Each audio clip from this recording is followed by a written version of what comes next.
Hallelujah. सभी को मेरे ओर से जय मसीह की। यीशु शाय आज की रात की प्रार्थना में हम आप लोगों को बहुत तेज से स्वागत करते हैं। धन्यवाद देते हैं कि आपने हमारे YouTube चैनल को लाइक और सब्सक्राइब किए हैं और फेसबुक को फॉलो किए हैं। इसके लिए बहुत बहुत धन्यवाद करते हैं। सचमुच में परमेश्वर की धन्यवाद करें, परमेश्वर की महिमा और आराधना करें कि परमेश्वर आज है जो हम सबों को लेके आया है।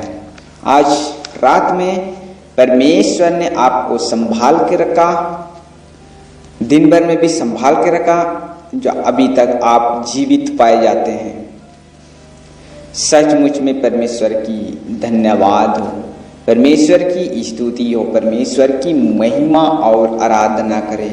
कई लोग हैं जो ऐसे होते हैं कि परमेश्वर का महिमा और आराधना नहीं कर पाते हैं और परमेश्वर का जीवित वचन को जानते हैं और मानते हैं, लेकिन फिर भी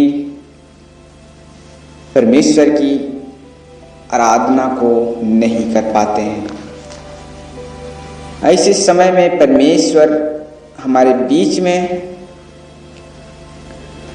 से दूर हो जाते हैं और हम उनसे बातचीत नहीं कर पाते हैं। जब हम प्रार्थना करते हैं तो हमारी प्रार्थनाओं का उत्तर नहीं मिल पाता है।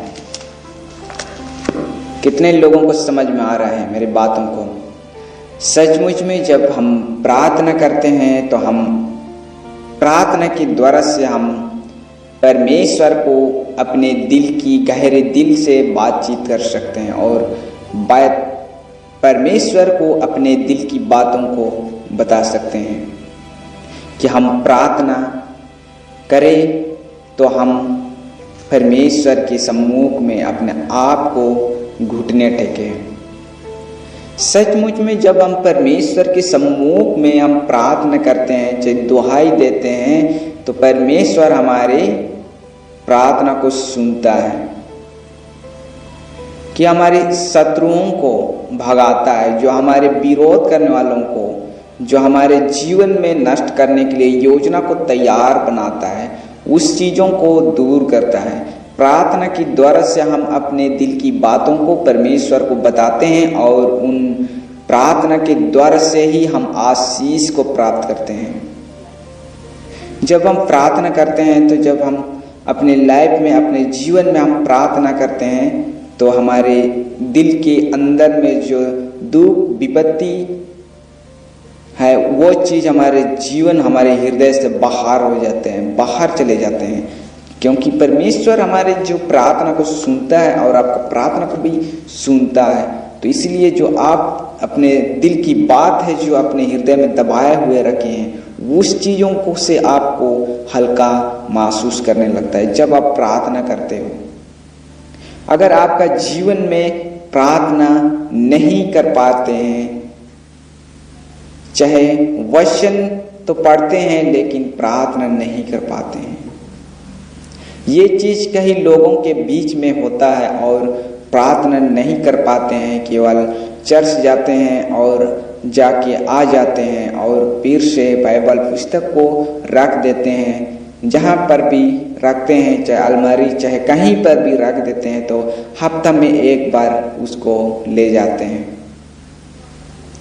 ऐसे में हम क्या सीखेंगे? ऐसे समय में हम क्या चीज़ हम सीखने जाते हैं? हम क्यों बाइबल को ले जाते हैं चर्च कलीसिया में? क्या हम अपने चर्च कलीसिया में बाइबल लेने की आवश्यकता नहीं है? जब हम चर्च कलीसिया में बाइबल की पुस्तक को ले जाते हैं तो हम परमेश्वर का बोझ को उठा कर ले जाते हैं, जो परमेश्वर का वचन को लेके जाते हैं। और हम जब परमेश्वर का जीवित वचन को हम बाइबल पुस्तक के अध्ययन के रूप में हम लेके जाते हैं, जब हम परमेश्वर का जीवित वचन अपने जीवन में लेके जाते हैं, तो परमेश्वर हमारे जीवन और आपका जीवन में भी काम करता है।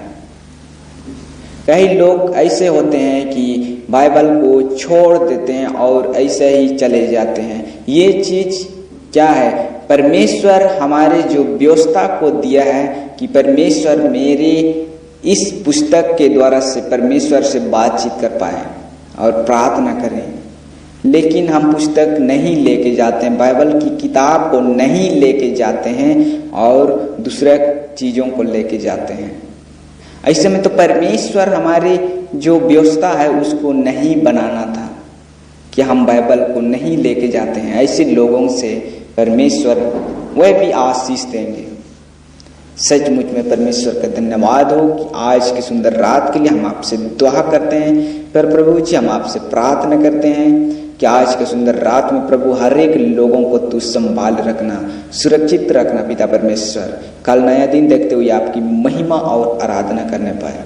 धन्यवाद देते हैं, सारे आदर महिमा तुझे देते हैं। हमारी सारी प्रार्थना निवेदन परमेश्वर का पुत्र यीशु मसीह का नाम से हम मांगते हैं। दया से सुनिए और स्वर्ग राज्य ग्रहण कीजिए। आमीन। सभी को मेरी ओर से जय मसीह की। यीशु सहाय।